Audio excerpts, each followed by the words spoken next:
Why did me and my boyfriend break up after reading an article on ChatGPT? When I was 7, I realized I could see sounds. Not metaphorically, I literally saw them. My mom's voice was warm amber honey dripping through the air. Thunder was deep purple explosions. I thought everyone saw the world this way until my teacher sent me to the counselor for drawing the colors of math class. Turns out I have chromesthesia, a condition where sounds trigger colors in your vision. Only 1 in 3,000 people have it. By college, I'd given up on dating. Every time I mentioned that someone's laugh looked like golden fireworks, they'd give me that look, the one that screamed, "You're insane." So I stopped mentioning it. I stopped mentioning a lot of things. Then last year, my roommate dragged me to a silent disco. You know those parties where everyone wears wireless headphones? I went alone to the dance floor, just wanting to lose myself in the colors only I could see.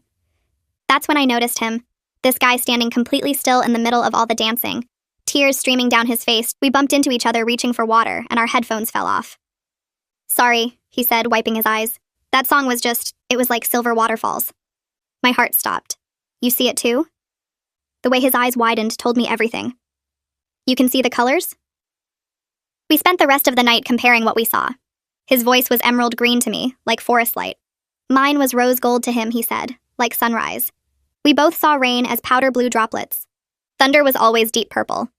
For the first time in my life, someone understood why I cried during certain songs, why I had to leave restaurants when the background music clashed with the conversation colors. Dating him was like finally being fluent in a language I'd only whispered to myself. We'd go to concerts just to watch the light shows only we could see. 6 months in, I knew I loved him. I loved how he'd hum specific notes just to paint colors in my vision when I was sad. I loved how we could sit in complete silence and still be sharing an entire conversation through the colors from the background noise around us. So then, one random Tuesday night, we were scrolling through ChatGPT together, asking it ridiculous questions about our condition. That's when we found it, this article about chromesthesia having genetic markers traced back to an ancient tribe in northern Finland, the Sami people. The article said it was incredibly rare, like only a handful of bloodlines worldwide still carried the gene. "No way we're both from some ancient Finnish tribe," I laughed, but he was already pulling up more articles. "That would explain why we match so perfectly, though," he said, and something about the way he said it made my chest warm. Like, what are the odds of 2 random people seeing the exact same purple for thunder? We joked about it for weeks. Every time we saw the same color for something new, we'd say it was our ancient Finnish connection. It became our inside joke. So when those DNA test ads started popping up, let's see if we're really descendants of the color-seeing tribe. We ordered 2 kits, made a whole date night of spitting in tubes and sealing envelopes. We were so excited, like kids waiting for their birthdays. "When we get the results, we should compare our ancestry percentages," I said. "Bet we both have some Finnish." 3 weeks later, his results came first. I was at work when he texted me, all caps. 23% Finnish, 31% Norwegian. We were right. I couldn't stop smiling. My coworkers probably thought I was insane, grinning at my phone like that. "Mine haven't come yet," I texted back, "but that's amazing." 2 days later, I got the email that my results were ready. I was about to open them when my phone rang. It was him, and he was crying. Not the happy tears from when we first met. These were different. "Just come over," he said, his voice shaking. "Please." I drove over with this sick feeling in my stomach, the kind where you know something's about to change everything. He had his laptop open when I arrived, and his face was pale. "My mom called," he said quietly. "I told her about the Finnish thing, and she got weird. Really weird." He turned the laptop toward me. There it was, on my results page under DNA relatives. His name. His picture. First cousin, 12, 5% DNA shared. The colors in the room seemed to dim. That's not possible." "Your dad is my mom's brother," he whispered. "They haven't spoken in 20 years. Some fight about their parents' inheritance. That's why we never knew. Different last names, different cities." I sit frozen on his couch staring at that screen showing our names next to each other with those numbers underneath. First cousin, 12, 5% DNA shared. My brain knows what the words mean, but it refuses to make them connect to us, to what we've been doing for 6 months. He's crying next to me, and I can hear these awful choking sounds coming from him, but I can't turn my head to look because if I see his face right now, this becomes something I can't take back. I need just a few more seconds where this isn't real yet. His voice cuts through the silence, and he says his mom told him because of some fight when their parents died and left them money and property. That's why we never knew. Different last names because his mom got married. Different cities because they stopped speaking decades ago. The colors in the room look wrong now, like my chromesthesia is glitching out. The hum of his laptop sounds muddy brown instead of the soft blue it should be, and the traffic noise from outside looks like sick yellow instead of pale orange. Everything is distorted and broken just like us. I stand up without saying anything because words feel impossible right now, and I grab my keys off his coffee table. He says my name, but I'm already walking to the door and I can't stop moving because if I stop, I'll collapse. I drive back to my dorm and I don't turn on any music because even silence has colors right now, and I can't handle seeing anything. The drive takes 15 minutes, but it feels like hours, and I keep seeing that DNA results page every time I blink. When I walk into my dorm room, Melinda is sitting on her bed doing homework, and she takes one look at my face and immediately closes her laptop. She asks what happened, and her voice sounds concerned and scared. I sit down on my bed, and she comes over and sits next to me, and then I tell her everything. I say the words out loud for the first time. We're cousins. First cousins. We share grandparents. His mom is my dad's sister. Saying it makes it real in a way that just thinking it didn't, and hearing my own voice say we're cousins makes denial completely impossible. Melinda doesn't know what to say. And honestly, neither do I, because she just sits there next to me, and when I start crying, she holds my hand and doesn't try to make it better because there's no making this better. I don't sleep that night. Every time I close my eyes, I see that DNA results page with our pictures next to each other and those numbers. 12. 5% shared DNA. First cousin. My brain keeps trying to make sense of it, trying to figure out how the person I love can also be my cousin, how everything we've done together is now something different and wrong. At 3 a.m., I finally give up on sleeping, and I grab my phone and start searching. I type Genetic Counseling Center campus into Google and find the University Health Center website. They have emergency appointments available, and I fill out the online form requesting the earliest slot they have because I need someone to explain what this actually means. The genetic counselor fits me in the next afternoon as an emergency case, and when I walk into her office, she's professional and kind-looking. She explains that first cousins share grandparents, and that we each got 25% of our DNA from those grandparents, so we share about 5% with each other. She talks about biological risks and says the things people worry about mainly apply to having children together, genetic disorders, and birth defects. She's being so professional and clinical about it, but I can see concern in her eyes when I tell her we've been dating for 6 months. She asks if we plan to continue the relationship, and I realize I haven't let myself think about that question yet. I tell her I don't know, and she nods like that's a reasonable answer, which somehow makes me feel worse. Before I leave, she hands me a paper with referrals for therapists who work with complex family situations and trauma. He texts me constantly over the next 2 days, but I can't make myself respond because I don't know what to say. Every time my phone buzzes with a notification, my stomach hurts, and I feel sick. On the 3rd day, she gives me this apologetic look and then leaves us alone. We sit in the common room because I can't be alone with him in my bedroom anymore, and that realization makes everything hurt worse. He looks as destroyed as I feel, with dark circles under his eyes and his hair messy like he hasn't showered. He says we need to talk about what happens next, and I finally admit out loud that I don't think we can keep doing this even though I still love him. He argues that the love is what matters, that we didn't know, so it's not like we did anything wrong, but even as he's saying it, I can see he doesn't really believe it either. The way his voice sounds desperate and broken looks like emerald green glass shattering, and I realize my chromesthesia is turning everything about him into something painful now, instead of beautiful. I tell him I need some space to think and process everything. He nods slowly and stands up from the couch. As he's walking toward the door, he turns back and leans in to kiss me goodbye. Just automatic habit from 6 months of dating. I flinch away before I can stop myself. My whole body just reacts and pulls back from him. The look on his face when I do that absolutely destroys me because I can see exactly how much it hurts him. But I also know in that moment that the flinch changed something big between us, something we can't take back. He leaves without saying anything else, and I sit there alone in the common room feeling like I just broke something that was already shattered. The next morning, I pull up the referral list the genetic counselor gave me, and I find Cormac Reynolds near the top. His office has an online booking system, and I grab the first available appointment, which is in 3 days. Those 3 days drag by in this weird fog where I go through the motions of existing, but nothing feels real. When I finally walk into Cormac's office, he's this older guy with kind eyes, and he gestures for me to sit down. I start trying to explain what happened, about the DNA test and the results, and my boyfriend being my cousin. But I only get about 2 sentences in before I completely fall apart and start crying so hard I can't talk. Cormac just sits there quietly and lets me cry. He hands me tissues and doesn't try to rush me or make it better. After a while, when I can breathe again, he asks me what I'm most afraid of right now. The question makes me stop and actually think instead of just feeling everything at once. I realize what scares me the most is that I still love him exactly the same as before. Nothing about my feelings changed when I saw those DNA results.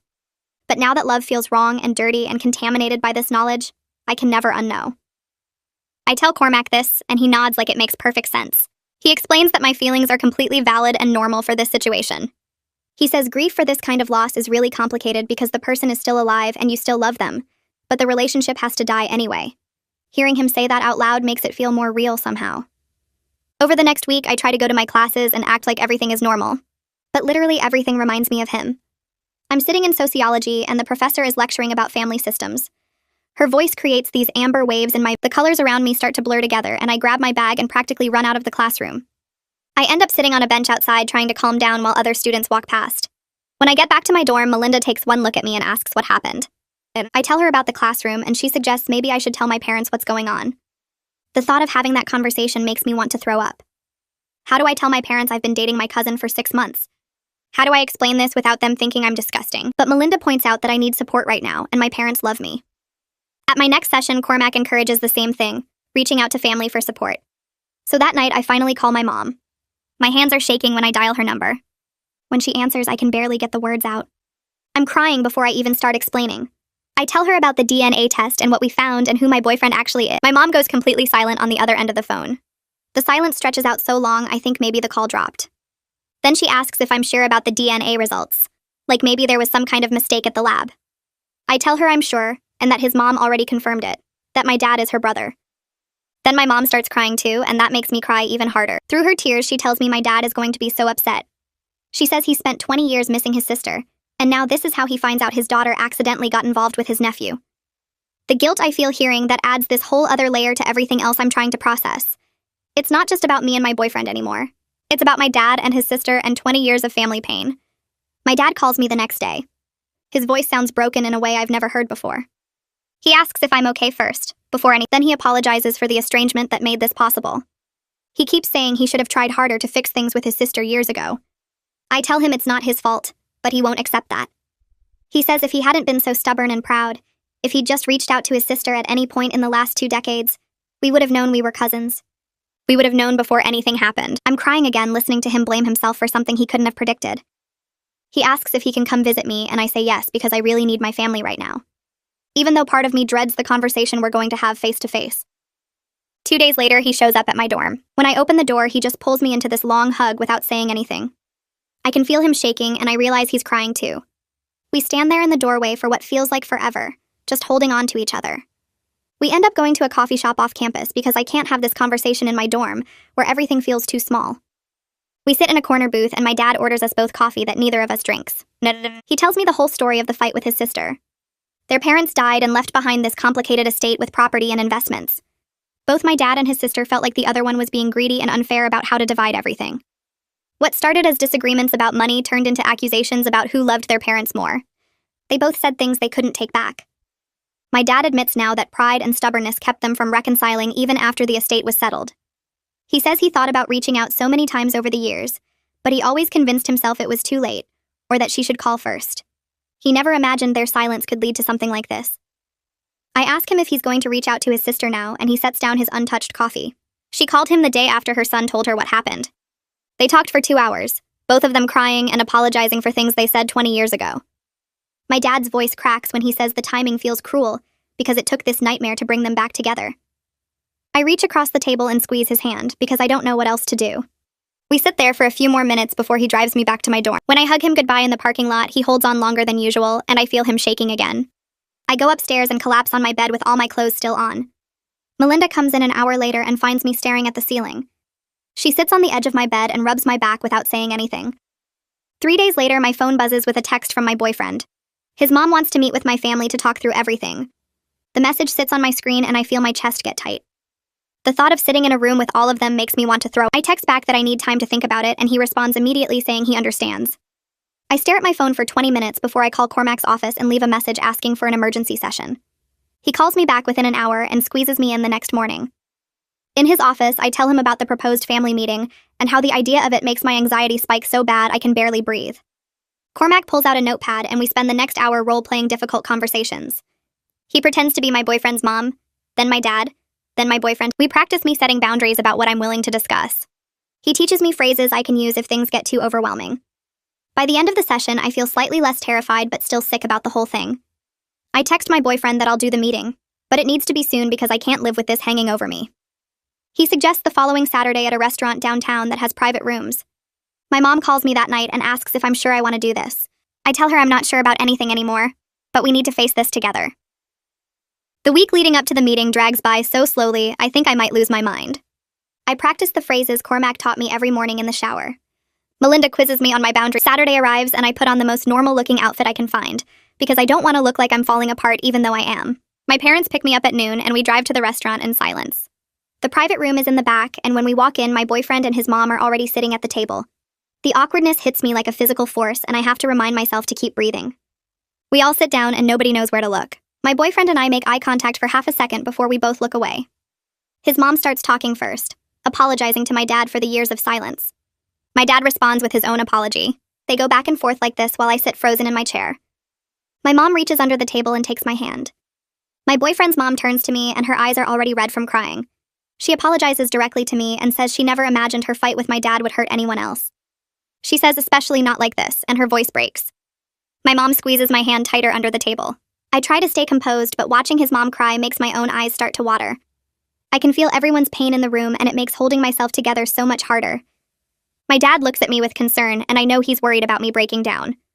The parents keep talking for what feels like forever, going over the details of their fight and how they both wish they'd handled things differently. Then my boyfriend finally speaks up. He says we need to discuss what happens with our relationship. The entire room goes completely quiet. My dad looks at me with such sadness in his eyes, and I realize he's scared of what I'm about to say. I take a deep breath and force the words out. I tell everyone that I don't think we can continue dating even though we both still have feelings for each other. My boyfriend's face crumbles when I say it, but he doesn't argue or try to change my mind. His mom nods slowly like she expected this answer all along. My mom squeezes my hand so tight it almost hurts, and I can see her trying not to cry. My boyfriend clears his throat and says he understands my decision. Then he asks if we can at least stay friends eventually, once we've both had time to process everything. I have to be honest with him even though it kills me. I tell him I don't know if friendship is possible because right now everything about him hurts too much. The silence after I say that feels heavy and thick, and I can feel the grief radiating off everyone in different ways. My dad looks devastated. My mom is crying quietly. His mom has her hand over her mouth. My boyfriend is staring at the table like he might fall apart. We sit in that horrible silence for a minute before I say, we need complete separation for now. No contact while we both process and heal. He nods even though I can see exactly how much that cost him to agree to. We all stand up to leave because there's nothing else to say. As we're walking out, he catches my arm gently. He whispers that he's sorry and his voice sounds destroyed. I tell him I'm sorry too because this isn't anyone's fault, but it's destroying us anyway. My parents drive me back to campus and none of us talk the whole way. When I get to my dorm, I lock the door and cry for 3 hours straight. Then my chromesthesia makes everything worse because it constantly reminds me of him. Every single sound creates colors that trigger memories I'm trying to forget. The coffee machine in my dorm lounge sounds like rose gold, and I remember that's what he said my voice looked like. I have to leave the lounge and make coffee in my room with a kettle instead. A girl laughing in the hallway creates golden bursts, and I remember his laugh looked the same way. I start wearing headphones everywhere just to block out the sounds. Even music hurts because we used to share songs and compare the colors we saw. I stop listening to anything we listened to together, which eliminates about half my playlist. I stop going to places we used to go together because the colors there are too painful to handle. That means avoiding half the campus, including the music building where we spent so many evenings watching colors only we could see. The dining hall we always ate at. The library study room we claimed as ours. The bench outside the science building where we had our first kiss. Melinda tries to help by suggesting new places to eat and study. We try a different dining hall across campus and a coffee shop in town I've never been to before. But everywhere feels wrong without him. The colors are wrong. The sounds are wrong. Everything reminds me of what I lost. I'm going through the motions of being a college student, but I feel like I'm underwater. Classes happen around me, but I can barely focus. Melinda walks me to my sessions with Cormac twice a week because she's worried I won't go otherwise. She's probably right. In my next session with Cormac, I ask him why this hurts so much when technically we didn't do anything wrong, and he leans forward with his hands folded. He tells me what I'm experiencing is complicated grief, the kind where you're mourning a relationship that has to end even though love still exists on both sides. He explains that the biological relationship doesn't erase what we felt or make our connection less real, but it does make continuing impossible for psychological and social reasons that the way he says it makes sense but doesn't make it hurt less. I leave his office feeling like I understand my pain better, but still drowning in it. 2 weeks later, Svetlana corners me in the dining hall and tells me I need to start moving forward, that staying stuck in grief isn't helping me heal. She knows this guy in my biology class who thinks I'm cute and she wants to set us up. I tell her I'm not ready, but she insists that I'll never feel ready, that sometimes you just have to push through the fear. Against my better judgment, I agree to meet him for coffee. The date happens on a Thursday evening at a cafe I've never been to before. He's nice enough, talks about his major and his family, and asks me questions about mine, but the whole time I'm comparing him to my ex. His laugh doesn't create the right colors. His voice sounds flat and boring instead of emerald green. When he tells a joke, I smile, but inside I'm thinking about how my ex would have made that joke better, funnier, with perfect timing. The guilt sits heavy in my stomach because this guy doesn't deserve to be compared to someone else. After an hour, he suggests we take a walk. We end up by his car in the parking lot, and he leans in to kiss me goodnight. Panic hits me like a physical force. I step back quickly and mumble something about needing to leave, then practically run to my car. He calls after me asking if he did something wrong, but I'm already gone. I sit in my car for an hour afterward just crying, feeling broken and stupid and like I'll never be normal again. My phone buzzes with texts from him asking if I'm okay, and I can't even respond because I don't know how to explain what's wrong with me. Svetlana shows up at my dorm the next morning with coffee and breakfast sandwiches. She doesn't ask what happened, just sits on my bed and waits. I finally admit that I don't know if I'll ever be able to be intimate with anyone again. The thought of getting close to someone and then discovering another horrible secret makes me want to throw up. What if there's something else I don't know? Some other nightmare waiting to destroy me? She listens without judgment while I spiral, then tells me healing isn't linear and it's okay that I'm not ready yet. She says I went on the date too soon, and that's fine. I can try again when I'm actually ready, instead of when someone tells me I should be. Her acceptance of where I am helps more than any advice could. The next 2 months pass in a blur of classes and therapy and trying to exist in a world that feels wrong. Then one random Tuesday, I'm walking across campus to my chemistry lab when I see him. He's coming out of the library and I'm heading toward the science building, and suddenly we're 20 feet apart just staring at each other. He looks thinner than I remember, with dark circles under his eyes that match mine. I'm sure I look just as terrible. We manage awkward hellos, our voices overlapping in the worst way. Then we both move quickly in opposite directions like we can't get away from each other fast enough. Brief encounter sends me into a complete spiral for the next 3 days. I skip classes and stay in my room and cry more than I have in weeks. Seeing him brought back everything I've been trying to process, every memory and feeling I've been working to manage. I realize I'm not as far along in healing as I thought I was.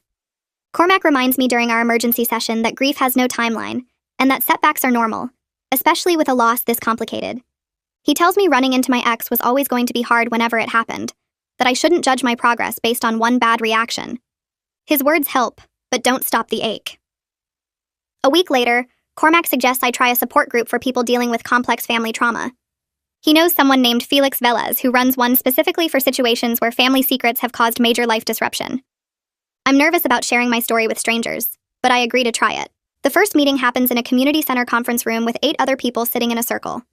Felix introduces himself and explains the group rules, then asks if anyone wants to share. I stay quiet that first night, just listening to other people's stories. Nobody else has my exact situation, but the themes are similar. Loss and impossible choices and grief for relationships that can't continue. Hearing that I'm not alone in experiencing something this painful, the second week I share my story for the first time outside of therapy and my close friends. My voice shakes as I explain about the chromesthesia and the DNA test and discovering we were cousins. The group listens without judgment and several people nod like they understand. After the meeting, someone approaches me, an older woman maybe in her 40s. She tells me her own family secret destroyed her marriage 5 years ago and she's still processing it. We talk for 20 minutes in the parking lot and she tells me that some situations genuinely have no good solutions, that accepting the unfairness is part of healing. She says I can survive this even though it feels impossible right now, and I believe her because she's living proof. 3 months after the breakup, something shifts. I'm in my dorm room studying when Melinda puts on music and I realize I can listen without every song triggering memories of him. The colors are still there, my chromesthesia hasn't changed, but the acute pain has dulled into something more manageable. It's not that I've forgotten or stopped caring. The grief is still there, but it's becoming something I can carry instead of something that crushes me. I can think about him without falling apart. I can see the colors sounds make without immediately crying. Progress feels slow and small but real. My dad calls one evening to tell me he and his sister are rebuilding their relationship. They've been talking regularly and they're planning to have Thanksgiving together this year, the first time in 20 years. I tell him I'm happy for them, and I mean it, but I also feel resentful that their reconciliation came from my pain. In my next session with Cormac, I admit those complicated feelings, and he helps me understand that both emotions can exist at the same time. I can be glad they're healing their relationship while also angry that it took my suffering to make it happen. When my dad asks if I'll come to Thanksgiving, I have to think about it for a few days. The idea of sitting at a table with my ex after months of no contact would undo so much progress. I finally tell my parents I can't go and they understand, even though I can tell my dad is disappointed. Melinda immediately invites me to spend Thanksgiving with her family instead, and I accept gratefully. Being around people who don't know my story, who see me as just Melinda's college friend, feels like a relief I didn't know I needed. At dinner, Melinda's little brother sits next. I tell him we realized we weren't right for each other, which is technically true even if it's missing about 1,000 painful details. He nods and goes back to his mashed potatoes like that explanation makes perfect sense, and I feel something shift inside me. The simplicity of giving an answer that a kid can accept without needing the whole complicated truth makes me realize I'm getting better at carrying this secret. I can talk about the breakup now without falling apart, can give a version of events that's honest enough without being destructive. Winter break gives me space from campus and all its reminders, and I spend 2 weeks at home rediscovering parts of myself that existed before him. My old art supplies are still in my closet from high school, and one afternoon I pull them out and set up in the dining room. I start painting again, using my chromesthesia to create visual representations of music. I put on instrumental tracks and paint the colors I see, blues and purples and golds flowing across canvas in patterns that match the sound waves only I can perceive. It feels like reclaiming something that was ours and making it just mine. The chromesthesia doesn't belong to our relationship anymore. It belongs to me. My mom watches me paint one afternoon while I'm working on a piece inspired by rain sounds, all powder blue droplets and silver streaks. She comments that I seem more like myself lately, more present and engaged with life instead of just going through motions. I realize she's right as I'm adding details to the canvas. The sharp edges of grief are dulling into something more manageable, something I can carry without it crushing me. I'm not happy yet, but I'm not drowning anymore either, and that feels like progress. Real, actual progress that I can measure in moments like this where I'm creating something and feeling okay about it. I get a text from my ex in January saying he's transferring to a university in another state because staying here is too hard and he hopes I'm doing okay. I stare at the message for a long time, reading it over and over, trying to figure out how I feel about. Part of me is relieved because it means I won't risk running into him on campus anymore, but part of me feels sad because it's another loss on top of everything else. I finally respond that I understand, and I hope he finds peace, keeping my message short and kind. Then I delete his number from my phone so I'm not tempted to reach out again during weak moments. Knowing he's leaving creates a strange mix of relief and sadness that sits heavy in my chest for days. It means I won't risk seeing him in the library or the dining hall, won't have to worry about bumping into him at parties or campus events.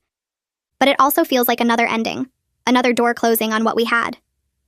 I talk about it with Cormac in my next session, and he helps me reframe it as both of us choosing healing over proximity. We're each doing what we need to do to move forward, and putting physical distance between us is probably the healthiest thing we can do for each other right now. Spring semester starts, and I'm taking all new classes in different buildings, creating a campus experience that doesn't overlap with memories of us. I signed up for courses I've never taken before in parts of campus I rarely visited, giving myself a fresh start. Svetlana introduces me to her study group, and I start building new friendships with people who only know the current version of me. They don't know about my ex or the DNA test or any of it, and that feels freeing. I can be whoever I want to be with them, can define myself by who I am now instead of what happened to me. One evening in the library, I hear someone humming while they work, and I see the colors it creates floating through the air between the bookshelves. For the first time in months, I feel curious about my chromesthesia instead of pained by it. Actually, I realize the condition that brought us together doesn't have to be permanently ruined by how things ended. It's still mine, still part of who I am, and I can reclaim it. I attend a lecture about synesthesia research that's open to the whole campus, and afterward I talk to the professor about my experiences with chromesthesia. She's fascinated and asks tons of questions about what I see and how it works, and she asks if I'd consider participating in her study. Saying yes feels like reclaiming this part of myself for science and understanding, instead of just romance and loss. Through the research study, I meet other people with synesthesia, and while none of them have chromesthesia specifically, being around people who understand sensory differences helps me feel less isolated. One participant mentions an online community for chromesthetes, and I join even though I'm nervous about it. In the online community, I read stories from other people with chromesthesia, and I'm struck by how many of them describe feeling alone. Until I don't share my story about my ex because it's too complicated, but I participate in discussions about music and color associations, about which instruments create which colors, about how we manage sensory overload in loud environments. 6 months passed, and I woke up one morning realizing I felt okay for the first time since everything happened. Not happy exactly, but steady in a way I hadn't been in months. My grades were solid, better than they'd been in over a year. I had plans with friends most weekends. The chromesthesia colors I saw every day felt like they belonged to me again instead of being tied up in grief. I could walk past the music building without my chest tightening. I could hear someone laugh and see the golden sparks it created without immediately thinking of him. The healing wasn't dramatic or sudden. It happened in small pieces over weeks and months, until one day I noticed the weight pressing on my chest had lifted enough that I could breathe normally again. My dad called on a Tuesday evening while I was studying in my room. He asked how classes were going, and we talked about normal things for a while before he got quiet. His sister had reached out again asking about me specifically. She wanted to know if I'd be willing to meet her sometime. Just the two of them. Nope, my stomach flipped at the thought, but I told him I'd think about it. After we hung up, I sat staring at my textbook without seeing the words. Meeting my aunt felt like facing the last piece of this situation I'd been avoiding. She was real family, connected to both me and my ex in ways that made everything complicated. But she was also the person whose estrangement from my dad had made this whole disaster possible in the first place. I brought it up with Cormac at my next session. He listened while I explained my mixed feelings about meeting her. Part of me wanted to know her because she was family, and I'd lost enough already. Part of me resented her for the fight that kept our families apart for 20 years. Cormac asked what I thought I might gain from meeting her, and I admitted it might provide some kind of closure, a way to understand the family history that led to everything. He nodded and said that made sense, that sometimes facing the hard things is how we finish processing them. I left his office and texted my dad that night saying I was ready to meet her if she still wanted to. 2 weeks later, I sat across from my aunt at a small Italian restaurant she'd picked, somewhere quiet where we could actually talk. She looked like my dad around the eyes. That similarity hit me hard when she walked in. We hugged awkwardly and sat down, and before I could say anything, she started apologizing. She was sorry for everything. Sorry for the fight with my dad. Sorry for staying angry so long. Sorry that her silence had hurt me in ways she never imagined possible. I told her it wasn't her fault because it wasn't. Not really. Nobody could have predicted this. She wiped, my chest tightened, but I nodded because I did want to know even though it hurt. She told me he was doing okay, adjusting to the new place, making friends, keeping busy with classes and a part-time job. Hearing that he was okay made something loosen inside me. I'd worried about him even though we couldn't talk, wondered if he was surviving this the way I was trying to. Knowing he'd found some stability at his new school lifted a weight I didn't realize I'd been carrying. My aunt pulled out her phone and showed me pictures of him as a kid. There he was at maybe 7 years old, grinning with missing front teeth. There he was as a teenager looking awkward in a school photo. She told me stories about our grandparents, people I'd never met because of the family split. Our grandmother had been a painter who saw the world in unusual ways. Our grandfather had played violin and filled their house with music. I realized I was learning about family history that had always existed, but been kept from me by silence and pride. The stories were strange and sad, but also healing in a way I hadn't expected. This was my family too, these people whose genes I carried, whose traits showed up in my face and my chromesthesia.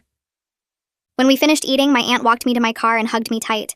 She told me I was always welcome in her life if I wanted that, no pressure, but the door was open whenever I was ready.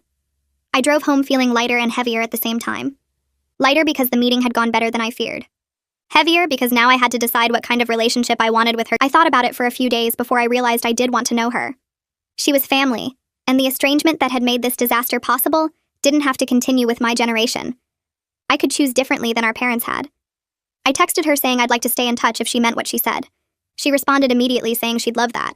We started texting regularly, nothing heavy, just small updates about our day. She sent me recipes that had belonged to our grandmother, handwritten cards she'd saved for decades. I tried making the grandmother's apple cake, and it turned out pretty good. Each recipe felt like building something new from the wreckage, creating connection where there had only been absence before. The next support group meeting, I finally shared the full story of what happened. Felix had been patient for months, never pushing, but I could tell he knew I was holding something back. I waited until near the end of the session when the room felt safe, and then I just started talking. I told them about the chromesthesia bringing us together, about the DNA test, about discovering we were cousins after 6 months of dating. I told them about the breakup and the grief and the slow climb back to feeling okay. When I finished, the room was quiet for a moment before Felix thanked me for trusting the group with something so painful. Several other members nodded and a few had tears in their eyes. After the meeting ended, 3 different people came up to me privately offering support, sharing their own stories of impossible losses. One woman who'd been in the group longer than me pulled me aside. She told me that my willingness to end the relationship, even though I still loved him, showed incredible strength and self-awareness. I'd been so focused on what I lost that I hadn't thought about it that way. She said a lot of people would have tried to make it work anyway, would have convinced themselves the love was enough to overcome the biology. But I'd faced the reality head-on and made the hard choice. That reframe shifted something in how I saw myself. I wasn't just someone who'd lost something precious. I was someone who'd survived something terrible and come out the other side. I'd had the courage to walk away from love when staying would have destroyed us both. I started dating again in small ways, nothing serious, just coffee or movies with people I met through friends or classes. The first few dates were awkward because I kept comparing everyone to my ex. This guy's laugh created orange ripples instead of golden ones. That guy didn't understand why I needed to leave the loud rest, but slowly I got better at being present with new people instead of constantly measuring them against what I'd lost. The fear that I'd never be able to trust or connect with anyone again started fading. I discovered I was more resilient than I'd thought. Each date that didn't work out didn't devastate me. Each conversation that went well felt like proof I could do this again someday. The anniversary of the day we got our DNA results landed on a Saturday. I woke up knowing what day it was, and let myself feel it fully, instead of pushing it away. I pulled out the box of photos and gifts I'd saved from our relationship, things I couldn't throw away but couldn't look at either. I sat on my bed and cried for a few hours, looking at pictures of us at concerts, reading notes he'd written me, remembering how it felt when everything was good. Then I put everything back in the box and slid it under my bed and texted Svetlana asking if she wanted to get dinner. She said yes immediately without asking if I was okay because she already knew I wasn't. We met at our favorite Thai place and she just sat with me, talking about normal things, letting me be sad without trying to fix it. A year after the breakup, I went to a concert at a small venue downtown with some friends from my study group. The band was good and the crowd was energetic, and I let myself get lost in the music and colors only I could see. Halfway through the set, I noticed someone across the room standing perfectly still while they had their eyes closed and this expression on their face like they were seeing something nobody else could. I wondered if they might have chromesthesia too, if they were watching the same color show I was. I didn't approach them because I wasn't ready for that yet. But noticing them and feeling curious instead of devastated made me realize something had shifted. Maybe someday I'd be ready to connect with another chromesthete. Maybe someday I'd be able to share that part of myself again without it feeling like betraying what I'd lost. I wasn't there yet, but standing in that concert hall watching colors bloom and fade with the music, I could imagine getting there eventually. That spring, I walked across the stage to get my diploma with honors, and the whole ceremony felt surreal in a good way. My parents sat in the middle section with my aunt next to them, and seeing her there made something settle in my chest that I didn't know was still unsettled. She'd driven 4 hours to be there and had texted me that morning saying she was proud of me, which made me cry before I even put on my cap and gown. My ex graduated from his school in another state the week before, so I didn't have to worry about running into him or making awkward eye contact across a crowded auditorium. That relief was huge because I wanted this day to be about moving forward, not about what I'd lost. After the ceremony, my dad found me in the crowd and pulled me aside while my mom was taking pictures with Melinda and Svetlana. He looked at me for a long moment before speaking, and I could see his eyes getting wet.